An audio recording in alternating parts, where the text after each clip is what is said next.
Hello everyone, welcome back to my channel. Unfair empress के part 8 के बारे में बात करते हैं, लेकिन आगे बढ़ने से पहले please please please like share and subscribe my channel. Please subscribe my channel, thank you so much. जैसे कि पिछले पार्ट में हमने देखा, ऑर्चिड एम्प्रेस के ऊपर हमला कर देती है। एम्प्रेस की हालत देखने के बाद ही वो एम्प्रेस के साथ वैनिश हो जाता है। फिर ही वो एम्प्रेस के साथ दूसरे वर्ल्ड पहुंच जाता है। फिर स्टोरी में आगे क्या हुआ, चलिए वो जानते हैं। जैन के साथ ही वो एक दूसरी दुनिया पहुंच जाता है। जिस जगह वो पहुंच जाता है वो किसी का पैलेस होता है। ईबो के सामने थ्रोन पे बैठा हुआ एक शख्स होता है जो ईबो को देखकर कहता है, ईबो भाई, क्या किस्मत है मेरी कि आप मुझसे मिलने के लिए आए। वो शख्स थ्रोन के ऊपर बैठा हुआ था, उसके सर पे ताज था और उसने काले रंग का रोब पहना हुआ था। ईबो उस लड़के की तरफ देखता है। ईबो के आर्म्स में उस वक्त जैन था। तभी ईबो अपनी कोल्ड वॉइस में उससे कहता है, मैं यहाँ तुमसे बात करने के लिए नहीं आया हूँ। मैं यहाँ पर इसलिए आया हूँ ताकि तुम मेरी एम्प्रेस को बचाओ। ईबो श्योर था ऑर्चिड ने सिर्फ जैन के ऊपर हमला ही नहीं किया था, बल्कि जो जैन से रेडिएशन आ रही थी उससे साफ तौर पे पता चल रहा था कि कोई और बात है जो कि डेमॉन क्लैन से जुड़ी हुई है। इसलिए ईबो वहाँ पर आ गया था ताकि जैन को वो बचा सके। जैन की सांसें भी अब शलो हो गई है। ईबो की बात सुनने के बाद वो शख्स ईबो से कहता है, ठीक है, मैं कोशिश करूंगा इसे बचाने की, लेकिन इतने सालों के बाद तुम मुझसे मिलने के लिए आए, लेकिन अभी भी तुम एरोगेंट ही हो जैसे पहले थे। ये बात कहते हुए वो शख्स अपनी थ्रोन से वैनिश हो जाता है और अचानक ईबो के सामने अपीयर हो जाता है। वो शख्स कोई और नहीं बल्कि डेमॉन किंग था। जैसे ही वो ईबो के सामने आता है, फिर वो सबसे पहले जैन की जो पल्स है उसे चेक करता है। जैसे ही वो जैन की पल्स को चेक करता है, फिर वो चकल करता है और फिर कहता है, मुझे ऐसा लगता है कि तुम्हारे पैलेस में डेमॉन है जिसने एम्प्रेस के अंदर डेमॉन सीड को प्लांट किया हुआ है, जिसका मतलब है एम्प्रेस की मौत। लकीली एम्प्रेस के अंदर तुम्हारा भी सीड है, जिसकी वजह से अभी तक वो इसे होल्ड कर पाया। ये बात सुनते ही ईबो की आंखें गोल्ड हो जाती है। तभी ईबो गुस्से में आकर कहता है, मेरी एम्प्रेस को बचाओ, ना कि बातें करो। इसे अभी के अभी बचाओ, वरना तुम बाद में पछताओगे। ये बोलते हुए ईबो का जो फेस है उस पे गोल्डन स्केल शाइनिंग करना शुरू कर देते हैं। तभी डेमॉन गॉड अपना हाथ लिफ्ट करते हुए अपने आप को डिफेट करते हुए कहता है, ठीक है, लेकिन इतने एक्साइटेड मत हो जाओ। मैं श्योर नहीं हूँ कि मैं इन्हें बचा पाऊंगा या नहीं, क्योंकि ये ह्यूमन है, इन्हें कोई भी कल्टीवेशन नहीं आता है। अब मैं आप सबको डेमॉन लॉर्ड के बारे में बताती हूँ, या कहूँ तो डेमॉन किंग के बारे में। डेमॉन किंग अपनी डेमॉन क्लैन को रूल कर रहा है पिछले हज़ारों सालों से। ये वांगीबो का कज़न भी है। ये वांगीबो से काफ़ी ज़्यादा प्यार भी करता है और उसकी काफ़ी ज़्यादा रेस्पेक्ट भी करता है, लेकिन इसे पसंद है कि जब ये वांगीबो को टीज करता है। डेमॉन गॉड का नाम वांग लियो है। फिर डेमॉन गॉड वांगीबो से कहता है, ब्रदर वांग, चलो मेरे साथ। ईबो जवाब में कुछ नहीं कहता है, बस चुपचाप अपनी कज़न को फॉलो करता है। और फिर वो लोग एक स्मॉल रूम में पहुंच जाते हैं, जिसे देखकर साफ तौर लग रहा था कि वो एक ट्रेनिंग रूम है। उस रूम के सेंटर में एक आइस बेड लगा हुआ था। जैसे ही ईबो की नज़र बेड पे पड़ी तो वो समझ गया कि उसे करना क्या है, तो वो एम्प्रेस को लेकर बेड की तरफ चला जाता है। फिर वो एम्प्रेस को बेड के ऊपर प्लेस कर देता है। जैसे ही अनकॉन्शियस जैन बेड के ऊपर लेट जाता है तो धीरे धीरे जैन शिवरिंग करना शुरू कर देता है। उसके बाद जो ठंड है वो जियो चैन की जो बोन्स है उन्हें चुभने लगी। फिर डेमॉन लॉर्ड कहता है, वेल, अब सब कुछ सेट हो गया है, तो चलो सबसे पहले ये काम कर देते हैं। फिर वो जैन के अपोजिट जाकर बेड के ऊपर अपनी लेग्स को क्रॉस करके बैठ जाता है। फिर वो अपने पावर से जैन के अंदर जो इल सीड प्लांट किया गया था उसे फोर्सली बाहर निकालता है। लेकिन जैसे ही वो कोशिश करता है तो उसे महसूस होता है कि कोई उसे रोक रहा है। फिर डेमॉन लॉर्ड दोबारा कोशिश करते हैं, लेकिन रिजल्ट सेम ही होता है। फिर वो तीसरी बार भी कोशिश करते हैं, लेकिन रिजल्ट फिर भी सेम ही होता है। फिर वो अपनी कज़न हीबो की तरफ वरीड फेस बनाकर देखते हैं। फिर हीबो अपनी कज़न से कहता है, क्या हुआ, तुम इतना हेजिटेट क्यों कर रहे हो? ये अभी कर दो, जल्द से जल्द। यीबो चिल्ला चिल्ला कर कहता है। यीबो इस वक्त काफ़ी ज़्यादा इम्पेशेंट हो गया है। उसे दिखाई दे रहा था और महसूस भी हो रहा था कि उसकी जो एम्प्रेस है वो हर सेकंड में ही वीक हो रहा है। तभी डेमन लॉर्ड यीबो से कहता है, शांत हो जाओ यीबो। जो बेबी एम्प्रेस के अंदर है वो विरोध कर रहा है, वो नहीं मान रहा। वो खुद से ही इस सीड को बाहर निकाल रहा है। उसने इस सीड को होल्ड करके रखा हुआ है, लेकिन वो इस सीड को ज़्यादा देर तक होल्ड करके नहीं रख सकता है। तुम्हारी एम्प्रेस की ज़िंदगी इस वक्त दांव पे लगी हुई है। जैसे ही डेमन लॉर्ड ये कहकर चुप हो जाते हैं, तभी जियो चैन को उल्टियाँ आनी शुरू हो जाती है। जैसे ही जियो चैन उल्टी करता है तो उसके मुंह से काफ़ी ज़्यादा ब्लड आ जाता है। वांग यीबो उस वक्त अपने कज़न के बगल में बैठा हुआ था। जैसे ही वो जियो चैन को देखता है तो वो भागता हुआ आता है और जियो चैन के बगल में आकर बैठ जाता है। फिर वांग यीबो कहता है, मेरी मदद करो, मैं किसी को भी खोना नहीं चाहता हूँ। तभी डेमन लॉर्ड कहते हैं, यीबो अपने बग का इस्तेमाल करो जिससे तुम बेबी को सुला सको, ताकि हम लोग फिर उस सीड को बाहर निकाल दें। लेकिन डरो मत, मैं उस छोटे से बच्चे का ख्याल रखूँगा। ये कहते ही डेमन लॉर्ड अपना सर नॉड करते हैं। उसके बाद एक ब्लू कलर का एक छोटा सा इंसेक्ट अपीयर हो जाता है। वांग यीबो अपनी आंखों को क्लोज कर देता है और फिर कोशिश करता है अपने छोटे से बेबी से बात करने की। यीबो अपने बेबी से कहता है, बेबी, मैं जानता हूँ तुम अपनी मामा के लिए काफ़ी ज़्यादा वरीड हो, मैं भी बहुत ही ज़्यादा वरीड हूँ, लेकिन प्लीज़ मुझे और तुम्हारे अंकल को तुम्हारी मामा को बचाने दो। मैं जानता हूँ तुम मेरे स्ट्रॉन्ग करेजेस बेबी बॉय हो, लेकिन इस वक्त तुम मुझ पे छोड़ दो, मैं तुम्हारी मामा को बचाऊंगा। यीबो कोशिश करता है अपने बेबी से बात करने की।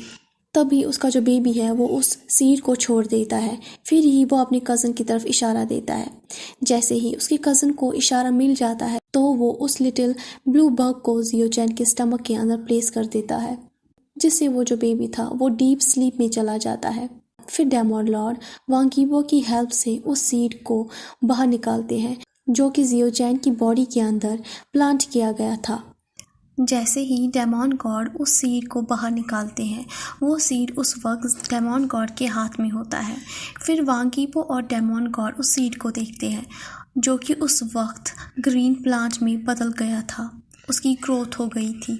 तभी वांग यीबो अपनी एनर्जी को एम्प्रेस के अंदर प्लेस कर देते हैं। फिर वो अपनी एम्प्रेस को वापस बेड के ऊपर लेटा देते हैं। उसके बाद डेमन लॉर्ड वांग यीबो से कहता है, चलो हम यहाँ से चलते हैं, इसे रेस्ट करने दो, इसे कुछ दिनों के लिए यहीं पर रहने दो। तुम फिक्र मत करो, तुम्हारा ये कज़न इसका अच्छे से ख्याल रखेगा। ये बात सुनने के बाद यीबो डिसाइड करता है कि वो वापस जाएगा, क्योंकि उसे बहुत सारी चीज़ों का भी ख्याल रखना है। डेमन लॉर्ड फिर वांग यीबो से कहता है, बाय द वे, मैं पर्सनली तुम्हारे पैलेस आऊँगा देखने के लिए कि इतनी हिम्मत किसमें है जिसने मेरी इन लॉ के ऊपर इस तरह का अटैक किया है, और मैं चाहता हूँ कि मैं तुम्हारी हरम प्रॉब्लम में तुम्हारे साथ इसे डील करूँ। दूसरी ओर का सीन, ऑर्चर काफ़ी ज़्यादा सीरियसली इंजर्ड हो गई है, तो इंपीरियल डॉक्टर को इमीडिएटली समन किया जाता है। किंग ने अपनी कंसोर्ट के ऊपर अटैक कर दिया। ये बात पूरे पैलेस में फैल गई। ऑर्चर के डैड ने भी ये न्यूज़ सुनी। ऑर्चर के डैड ने जैसे ही ये न्यूज़ सुनी तो वो सीधे जाकर किंग से मिलने के लिए चले गए। लेकिन जैसे ही वो उनके पैलेस पहुंचे तो उन्हें पता चला किंग अपनी एम्प्रेस के साथ कहीं डिसअपीयर हो गए हैं। काफ़ी दिनों से वो नज़र नहीं आए हैं और वो कहाँ गए हैं किसी को भी नहीं पता। दूसरी ओर जो ऑर्चर है वो गुस्से में आकर विस्पर करती है और कहती है, तुम मुझे हर्ट कर सकते हो सेवरल टाइम्स, मुझे बुरा नहीं लगता, लेकिन तुमने मुझे उस यूजलेस बिच के लिए इस तरह हर्ट किया, ये मैं बर्दाश्त नहीं कर पा रही हूँ। मैं जानती हूँ वो इसे बर्दाश्त नहीं करेगा। तभी ऑर्चर की मदर ऑर्चर से कहती है, मेरी बेटी, इंपीरियल डॉक्टर ने कहा है कि तुम्हें इस वक्त रेस्ट करना चाहिए, ना कि अपने आप को हर्ट करना चाहिए। तुमने ऑलरेडी सब कुछ खो दिया है। मैं जानती हूँ कि मेजेस्टी तुम्हें छोड़ेंगे नहीं। ऑर्चर की मदर ये ऑर्चर से कहती है, जो कि ऑर्चर से मिलने के लिए आई थी। ये बात सुनने के बाद ऑर्चर अपनी आंखों को रोल कर देती है और स्माइल करती है। फिर वो अपनी मदर से कहती है, अगर डैड मुझे सपोर्ट करेंगे तो मैं जानती हूँ हिज मेजेस्टी मेरा कुछ नहीं बिगाड़ सकते और वो मुझे मारने की कोशिश भी नहीं करेंगे। मैं जानती हूँ वो अभी भी मेरी केयर करते हैं ऑर्चिड ये जवाब में कहती है और फिर वो अपनी आइज़ उसको क्लोज करती है, फिर वो रेस्ट लेती है। ऑर्चिड की मदर जानती है कि जो ऑर्चिड कह रही है वो बिल्कुल सच है। ऑर्चिड की जो फादर है वो ऑर्चिड को फुली सपोर्ट करेंगे, लेकिन उन्हें ये भी पता है जो कमांडर है वो स्टिल काफ़ी ज़्यादा स्ट्रांग होता है पूरे किंगडम में। उसके पास ग्रेट सपोर्ट होता है और वो टोटली लॉयल होता है किंग का। जो क्वीन मदर और उनके हस्बैंड जो कि एक्स किंग थे, इसीलिए उन्होंने चूज़ किया था कमांडर के इकलौते बेटे को कि वो उसे एम्प्रेस बनाएंगे। हालांकि उस वक्त वांग यीबो आर्चर से बहुत ज़्यादा प्यार करते थे, लेकिन फिर भी किंग और क्वीन वांग यीबो के खिलाफ जाकर जियो चैन को वांग यीबो का एम्प्रेस बना दिया।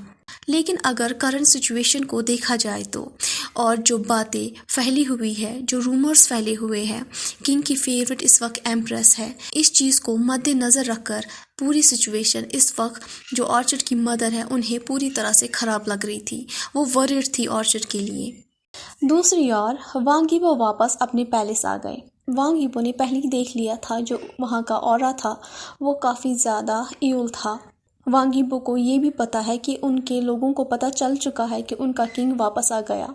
लेकिन वांग यीबो वापस आने के बाद सबसे पहले अपने पेरेंट्स के पैलेस चले गए। फिर जैसे ही वो पैलेस के अंदर चले गए, फिर वहाँ क्या हुआ किसी को नहीं पता। काफ़ी देर के बाद जैसे वांग यीबो पैलेस से बाहर निकल आए तो उनके साथ एक और शख्स थे जो कोई और नहीं बल्कि किंग डेमॉन थे।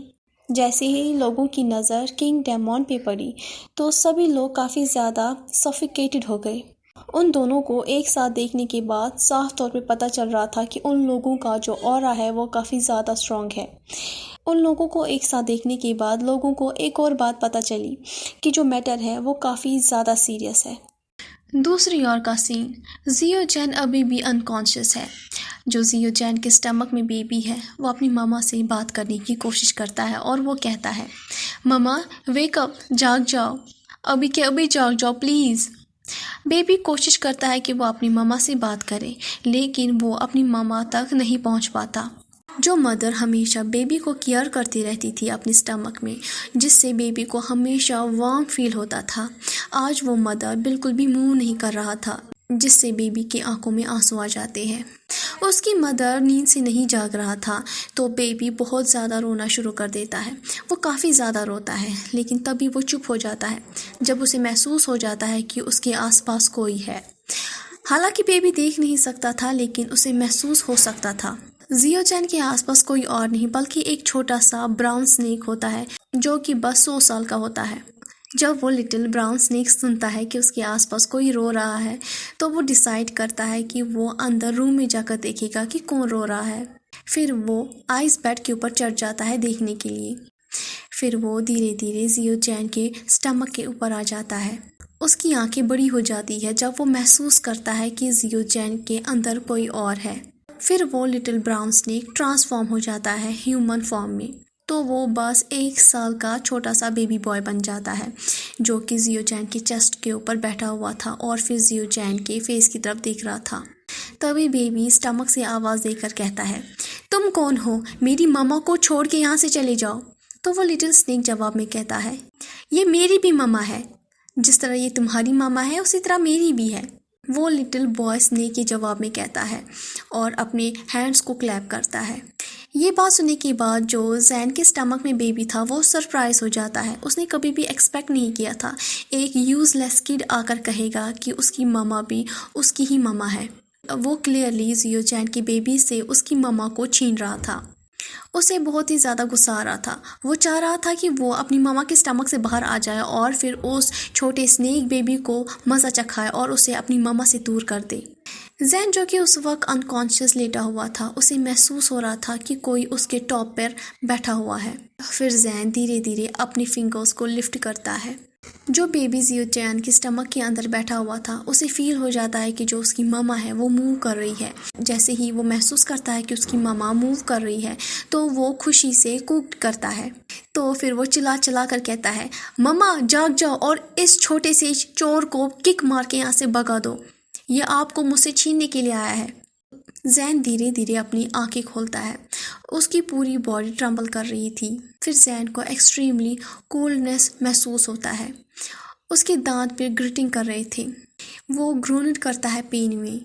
जैन फिर रोल्ड अराउंड हो जाता है ताकि वो इस कोल्डनेस से दूर हो जाए। जब जैन लैंड होता है एक हार्ड कंसोर्ट फ्लोर पर, जो बेबी इनसाइड था जैन के, वो गिगल करता है जब वो सुनता है जो बेबी जैन के चेस्ट के ऊपर बैठा हुआ था वो अब विम्पर कर रहा है पेन में। जैन रोल डाउन हो जाता है बेड के ऊपर। जैन को उस वक्त पता नहीं था कि उसके आसपास कोई और भी है, लेकिन जब वो आवाज़ सुनता है तो वो इमीडिएटली उस आवाज़ की तरफ देखता है तो वो फाउंड करता है कि एक छोटा सा बेबी बॉय उठने की कोशिश कर रहा है। जैन को आइडिया ही नहीं था कि वो इस वक्त कहाँ पर है, तो जैन उस छोटे से बेबी से प्यार से पूछता है, लिटिल बेबी तुम यहाँ पर क्या कर रहे हो? जैन जैसे ही उस छोटे से बच्चे से पूछता है तो वो पूछते हुए उस छोटे से बच्चे को गोद में उठा लेता है। तो वो जो छोटा सा लिटिल बेबी बॉय है, जो कि एक ब्राउन स्नेक भी है, वो गिगल करता है और फिर अपनी फेस को जियो जैन के चेस्ट पर रब करता है। फिर वो छोटा सा बेबी बॉय खुशी से चिल्ला चिल्ला कर जियो जैन से कहता है, मम्मा। जैन ये बात सुनने के बाद कंफ्यूज हो जाता है। जो बेबी जियो जैन के अंदर था, मम्मा वर्ड सुनने के बाद उसे काफ़ी ज़्यादा गुस्सा आ रहा था, तो वो गुस्से में आकर अपने आप के साथ विस्पर करता है और कहता है, ये चोर मेरी मॉम को मुझसे छीनने के लिए आया है। तभी जियो जैन उस छोटे से बेबी बॉय से कहती है, तुम्हारी मम्मा कहाँ पर है? क्या तुम्हें कोई मदद चाहिए? क्या मैं तुम्हारी हेल्प करूँ तुम्हारी मम्मा को ढूंढने में? जैन उस छोटे से हैंडसम से लिटिल बॉय से कहती है। जैन के वर्ड सुनने के बाद वो छोटा सा बेबी बॉय अपने सर को शुक करता है और फिर पाउट करता है। फिर वो छोटा सा बेबी बॉय जैन से कहता है, तुम मेरी मम्मा हो, मैं जानता हूँ तुम मेरी मम्मा हो। लिटिल बॉय ये चिल्ला चिल्ला कर कहता है और उसकी आंखों से आंसू आने शुरू हो जाते हैं। जैन जो कि एक्चुअली सॉफ्ट हार्टेड है और बच्चों के लिए तो उसके दिल में एक सॉफ्ट कॉर्नर है। फिर जैन उस छोटे से बेबी बॉय के आंसू पोंछता है, फिर कहता है, मत रो बच्चे, तुम मेरे अच्छे से गुड बॉय हो ना, मैं तो बस तुम्हारे साथ मजाक कर रहा था, तुम अपनी मामा को माफ़ नहीं करोगे? जैन उस छोटे से बच्चे को चुप कराता है और उसे कंफर्ट कराता है, लेकिन जैन को ये नहीं पता ये छोटा सा जो बच्चा है वो एक्चुअली एक छोटा सा बेबी स्नेक है, जो डेवलप हुआ है बिल्कुल जैन की तरह, जिसका कोई भी नहीं है। वो छोटा सा स्नेक एक डेमोन स्नेक है जिसका कोई भी पेरेंट नहीं है। वो जियो जैन को ममा कहता है क्योंकि उसे जियो जैन काफ़ी ज़्यादा अच्छा लगा। फिर वो छोटा सा बेबी बॉय अपनी आइज़ को लिट अप करता है और फिर वो जियो जैन को हग करता है, जिससे जियो जैन स्माइल करता है और फिर वापस उस छोटे से बेबी को रिटर्न में हग करता है। जैन को याद है जो लास्ट चीज़ उसने की थी वो था कि ऑर्चिड ने उसके ऊपर हमला किया हुआ था। उसके बाद क्या हुआ जैन को उसके बारे में कोई भी अंदाज़ा नहीं है। फिर जैन अपनी सीट से उठता है और फिर अपने आसपास देखता है कि वो कहाँ पर है। जैन उस छोटे से बेबी को भी अपनी आर्म्स में परफेक्टली कैरी करता है। फिर जैन थोड़ी दूरी पे चलता है और अपने आसपास देखता है ताकि वो उस छोटे से बेबी बॉय के पेरेंट्स को ढूंढ सके। उसके बाद जैन को एक दरवाज़ा मिलता है। जैसे ही जैन उस दरवाजे को ओपन कर देता है वो काफ़ी ज़्यादा सरप्राइज हो जाता है जब वो अपने आसपास का सराउंडेड देखता है। वो पूरी तरह से स्ट्रेंज प्लेस थी। जैन पूरी तरह से श्योर था कि वो जो जगह थी वो उसका पैलेस नहीं है। तभी अचानक से आवाज़ आती है, हाइनेस, ये तो काफ़ी खुशनसीबी की बात है कि आप फाइनली नींद से जाग गए, आप प्लीज़ मुझे फॉलो करो। जैन ये आवाज़ सुनने के बाद टर्न अराउंड हो जाता है और फिर सरप्राइज हो जाता है जब वो अपने सामने एक हैंडसम से लड़के को देखता है। जैन पूरी तरह से श्योर था उसने अपनी ज़िंदगी में इतना हैंडसम कभी भी किसी को नहीं देखा।